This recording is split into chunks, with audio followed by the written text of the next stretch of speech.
बिस्मिल्लाहिर्रहमानिर्रहीम। अस्सलाम वालेकुम। आप यूट्यूब चैनल देख रहे हैं और मेरा नाम है फ़रहान। आज मैं बात करूंगा PAO टेस्ट की। PAO टेस्ट वैलिडेशन का एक ऐसा प्रोसेस है जिसकी मदद से आप हीपा फिल्टर की इंटेग्रिटी को चेक कर सकते हैं, यानी उसमें लीकेज है या नहीं इसको चेक कर सकते हैं। इस टेस्ट में हम क्या करते हैं कि एरोसोल जनरेटर इस्तेमाल करते हैं, कंप्रेस्ड एयर इस्तेमाल करते हैं, एरोसोल का लिक्विड सोल्यूशन इस्तेमाल करते हैं और फोटोमीटर इस्तेमाल करते हैं। तो आइए इस टॉपिक को फर्दर एक्सप्लोर करते हैं और जानते हैं कि ये किस तरीके से परफॉर्म किया जाता है। तो कुछ एब्रीविएशंस हैं जो हमें पता होने चाहिए।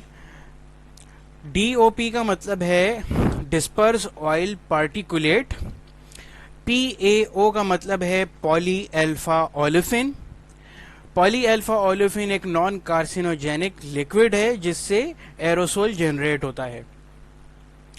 हम बात करते हैं एरोसोल DOP, जिसे हम कहते थे PAO टेस्ट को प्रीवियसली हम कहते थे DOP टेस्ट, डॉप टेस्ट। तो डॉप टेस्ट में एरोसोल जो इस्तेमाल होता था वो होता था डाईऑक्टाइल थैलेट।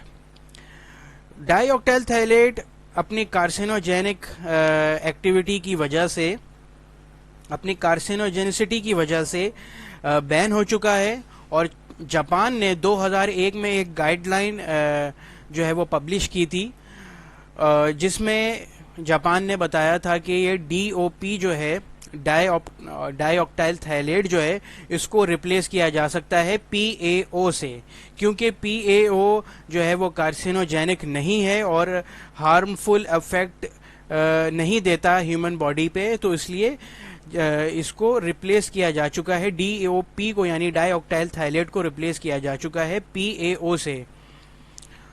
तो जापान ने 2001 में ये गाइडलाइन पेश करी और जिस इदारे ने गाइडलाइन पेश करी वो इदारा था जापान एयर क्लीनिंग एसोसिएशन यानी GACA, जाका। तो आगे बढ़ते हैं। Does FDA allow PAO?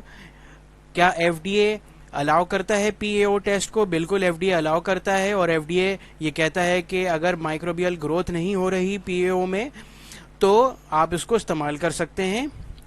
PAO जो एरोसोल जनरेट करता है वो उसका पार्टिकल साइज है 0.1 से 1.0 माइक्रोमीटर का। तो आइए देखते हैं एरोसोल जनरेटर किस तरीके के होते हैं। ये मेरे पास एक पुराना एरोसोल जनरेटर की तस्वीर है। एरोसोल जनरेटर में हम एरोसोल का लिक्विड सोल्यूशन डालेंगे और एरोसोल का जो लिक्विड सोल्यूशन है वो फिर जो लिक्विड है वो लिक्विड से कन्वर्ट होगा गैसियस फॉर्म में यानी एरोसोल के फॉर्म में। तो एरोसोल का काम यह है कि जो लिक्विड सोल्यूशन हम एरोसोल का डालते हैं वो उसको कन्वर्ट करता है गैसियस फॉर्म में यानी एरोसोल के फॉर्म में कन्वर्ट करता है। अब हम फोटोमीटर की तस्वीर भी देख लेते हैं कि ये फोटोमीटर है, ये किस तरीके से दिखता है। हमने आपको दिखाया कि एरोसोल जनरेटर किस तरीके से दिखता है और उसका क्या काम है। अब आप देखें अपनी स्क्रीन पे फोटोमीटर। फोटोमीटर जो है वो आपको डिटेक्ट करके देगा कि आपके हीपा में लीकेज है या नहीं। तो ये बेसिकली एरोसोल के पार्टिकल्स को डिटेक्ट करता है और जिसकी मदद से हम ये डिटेक्ट कर लेते हैं, हम ये देख लेते हैं फोटोमीटर के जरिए कि हीपा में लीकेज है या नहीं।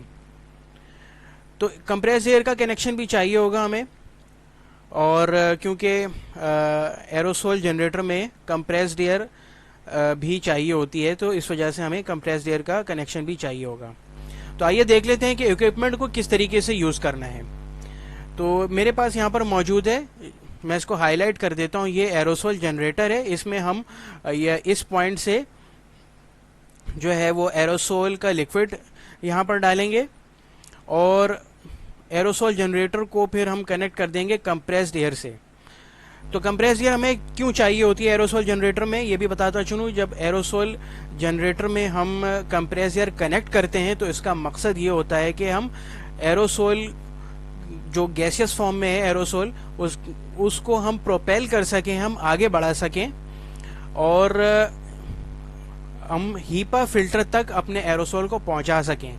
जब एरोसोल हीपा फिल्टर तक पहुंच जाता है तो तो ये हमारे पास फोटोमीटर है, ये इसको मैं हाईलाइट कर देता हूँ। फोटोमीटर की मदद से हम रीडिंग को रिकॉर्ड कर लेते हैं, डिटेक्ट कर लेते हैं।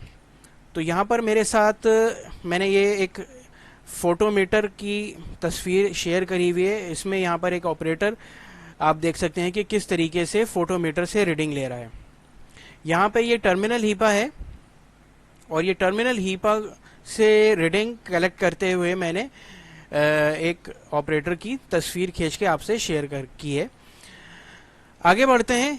अब जैसे कि पिछली स्लाइड में मैंने बताया, इस स्लाइड में कि एरोसोल जनरेटर को हम कंप्रेसर से कनेक्ट कर रहे हैं और फोटोमीटर से रीडिंग ले रहे हैं, मगर एरोसोल जनरेटर का कनेक्शन हम कहाँ देंगे, आइए आगे देखते हैं। अगर आप टर्मिनल हीपा को डिटेक्ट कर रहे हैं, उसकी लीकेज को डिटेक्ट कर रहे हैं, तो इसका जो एयर का जो इनलेट है ये बेसिकली यहाँ इस एरिया में नहीं होगा। तो एयर के इनलेट को जो है हमने बेसिकली एरोसोल सप्लाई करनी है। ये इस स्लाइड में देख सकते हैं आप कि एरोसोल का जो इनलेट, जो एरोसोल का जो सप्लाई है, एरोसोल की जो सप्लाई है वो हमने एयर के इनलेट में दी है ताकि हम अपने हीपा को चेक कर सकें। ये एरोसोल का जो सप्लाई है इसको हमने एयर के इनलेट में हमने सप्लाई कर दिया है, और ये जो एयर का इनलेट है, फ्रेश एयर का इनलेट है, ये एयर हैंडलिंग यूनिट में इसकी डक्ट जा रही है और AHU से होती हुई आपके हीपा फिल्टर तक जो है वो एरोसोल वाली एयर जो है वो सप्लाई हो जाएगी।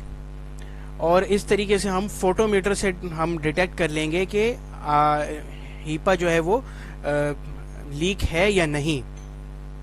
तो पिछली स्लाइड में जैसे मैंने आपको दिखाया कि ये इसका आउटलेट है, यहाँ जो है हम इसको डिटेक्ट कर रहे हैं फोटोमीटर से, और इसका जो इनलेट है एयर का, यहाँ से हमने सप्लाई कर दिया है एरोसोल का कनेक्शन। और जब हम एरोसोल का कनेक्शन जो है वो इनलेट से हम एयर के इनलेट को हम देंगे, तो वहाँ से AHU से होता हुआ आपके एरोसोल कंटेनिंग एयर जो है वो आपके हीपा तक पहुंचेगी, और हीपा तक पहुंचने के बाद आप उसको फोटोमीटर से डिटेक्ट कर लेंगे। और यही काम हम अगर हम लैमिनार को डिटेक्ट कर रहे होंगे, तो हम जहाँ पे लैमिनार का जो एयर की जो इनलेट होगा, हम लैमिनार के एयर के इनलेट के करीब हम एरोसोल सप्लाई करेंगे, एरोसोल की सप्लाई रखेंगे, और लैमिनार को डिटेक्ट करते हुए भी हम इसी तरीके से एयर के इनलेट में सप्लाई करेंगे एरोसोल। और लैमिनार से जब जैसे कि यहाँ पर हम डिटेक्ट कर रहे हैं, इसी तरह हम लैमिनार को भी डिटेक्ट करेंगे फोटोमीटर से। तो अब बात करते हैं कि रिजल्ट की इंटरप्रिटेशन किस तरीके से की जा सकती है। आपके लीकेज का जो रिजल्ट है वो फोटोमीटर पे शो हो रहा होगा। अगर वैल्यू 0.01 से एक्सीड करें तो आपका टेस्ट जो है वो फेल हो जाएगा, और टेस्ट को कंसीडर करते हैं हम फेल अगर इसकी वैल्यू 0.01 से ज़्यादा हो। तो प्रिकॉशंस की बात कर लेते हैं कि प्रिकॉशंस क्या क्या लेनी चाहिए हमें। फोटोमीटर को 25 mm के फासले पे हमें रखना होगा फिल्टर से, और अगर 0.01 से ज़्यादा रीडिंग आए तो हम फिल्टर को कंसीडर करेंगे कि ये लीक है। तो अगर ये रीडिंग ज़्यादा आती है तो हम कंसर्न डिपार्टमेंट को इन्वॉल्व करेंगे और उनको बोलेंगे कि आपने हीपा फिल्टर को चेक करें। That's it for now. उम्मीद है कि आपको ये छोटी सी प्रेजेंटेशन पसंद आएगी। Thank you for watching.